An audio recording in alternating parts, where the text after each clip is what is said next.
کہ یا مولا یا امیر المؤمنین مجھے اس کیفیت سے نجات عطا کریں، میں نہیں چاہتا کہ خود کو ایسے مشاہدہ کروں یا ایک ایسی کیفیت کو اپنے لیے محسوس کروں۔ تو آیت اللہ جمال الدین گل پیگانی کہتے ہیں کہ مجھے زیادہ افاقہ نہیں ہوا وہاں سے، تو پھر میں نے کہا کہ میں باب الحوائج امام موسیٰ کاظم علیہ آلاف و تحیت و ثنا کی بارگاہ میں شرف یاب ہوتا ہوں اور امام موسیٰ کاظم سے تقاضا کرتا ہوں کہ وہ میری دستگیری کریں۔ لہٰذا کاظمین جاتا ہوں، سردیوں کا موسم ہے، امام موسیٰ کاظم علیہ آلاف و تحیت و ثنا کے حرم مطہر سے قالین جمع کر دیے گئے ہیں، سنگ مرمر ہے، نہایت ٹھنڈا ہے، لیکن میں جاتا ہوں اور وہیں سنگ مرمر پر جا کر نماز پڑھتا ہوں سجدے کی حالت میں، اس قدر آہو بکا کرتا ہوں، اس قدر گریہ کرتا ہوں اور امام موسیٰ کاظم کو واسطہ قرار دیتے ہوئے ان سے شفاعت کا مطالبہ کرتا ہوں اور ان سے تقاضا کرتا ہوں کہ میری اس مشکل کو حل کیجیے اور مجھے میری عادی کیفیت میں واپس پلٹا دیجیے۔ میں اپنے نفس کو اپنا ہی نفس سمجھوں، اسے واسطہ فیض نہ سمجھوں، میری کیفیت نارمل ہو جائے۔ فرماتے ہیں اس قدر سجدے کی حالت میں میں نے گریہ وزاری کی کہ میری آنکھوں سے جو آنسو ہیں وہ وہاں سنگ مرمر پر جاری ہو گئے، اس قدر میں نے وہاں گریہ وزاری کیا اور امام موسیٰ کاظم سے توسل کیا۔ اور جب نماز پڑھنے کے بعد فارغ ہو کر جب میں اٹھتا ہوں تو الحمدللہ میری کیفیت بہت بہتر ہے، اور اب میرے وجود میں وہ کیفیت نہیں تھی کہ میں خود کو عالم امکان میں واسطہ فیض سمجھوں، اب ایسا نہیں تھا۔ لہٰذا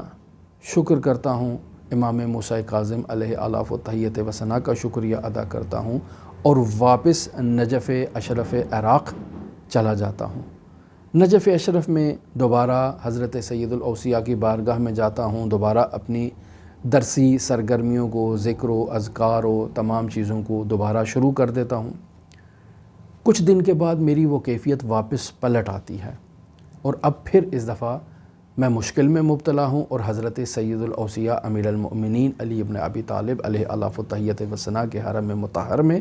جا کر شفاعت کا مطالبہ کرتا ہوں، گریہ وزاری کرتا ہوں، آہو بکا کرتا ہوں، تقاضا کرتا ہوں کہ امیر المؤمنین اپنی عنایت کریں۔ تو آیت اللہ جمال الدین گل پیگانی کہتے ہیں کہ میں امیر المؤمنین سے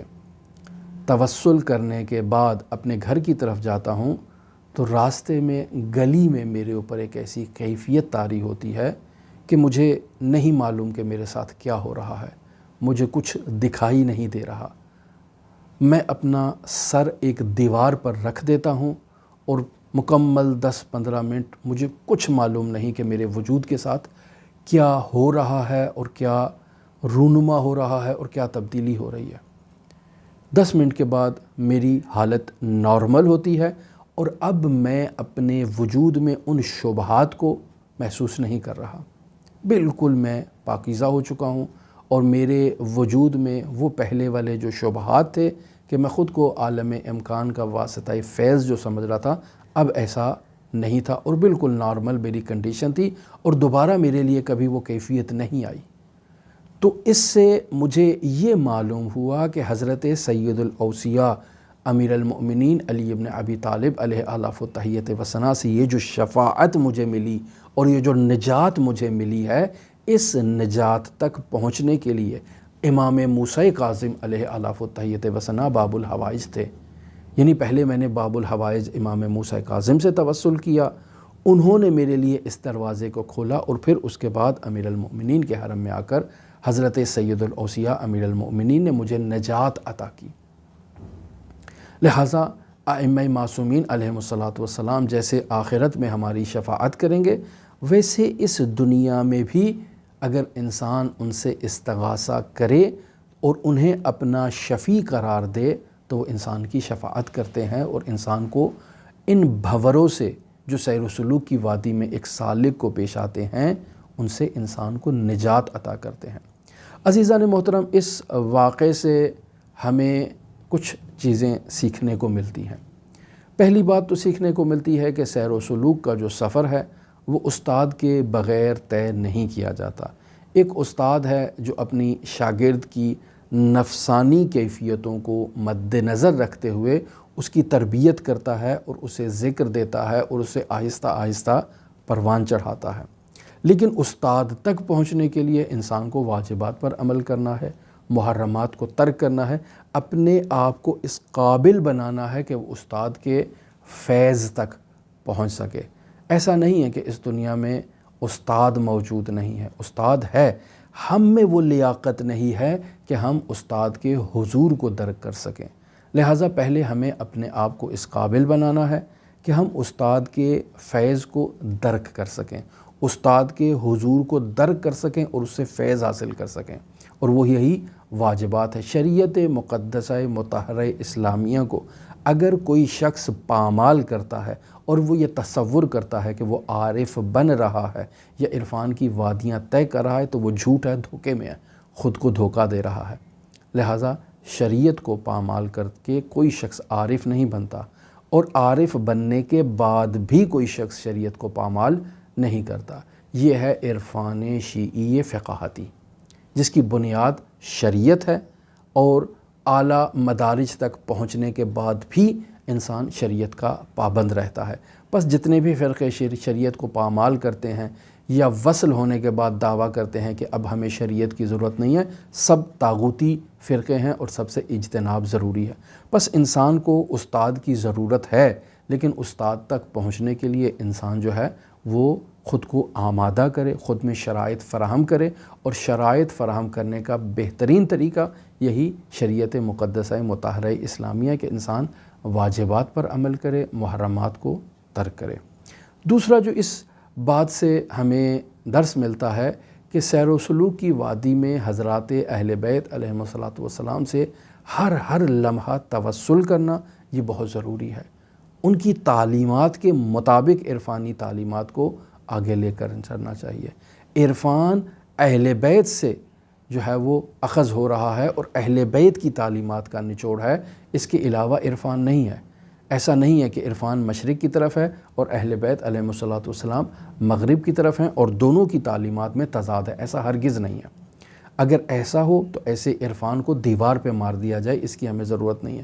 ہمارا تشیع کا عرفان جو ہے وہ اہل بیت علیہم السلام کی تعلیمات کا نچوڑ ہے، لہٰذا ہمارا عرفان جو عرفان شیعی ہے وہ اہل بیت علیہم السلام سے منشعب ہوتا ہے اور نکلتا ہے، اور اس کا جو بنیاد ہے وہ شریعت مقدسہ مطہرہ اسلامیہ ہے، لہٰذا کبھی شریعت کو پامال نہیں کرنا چاہیے۔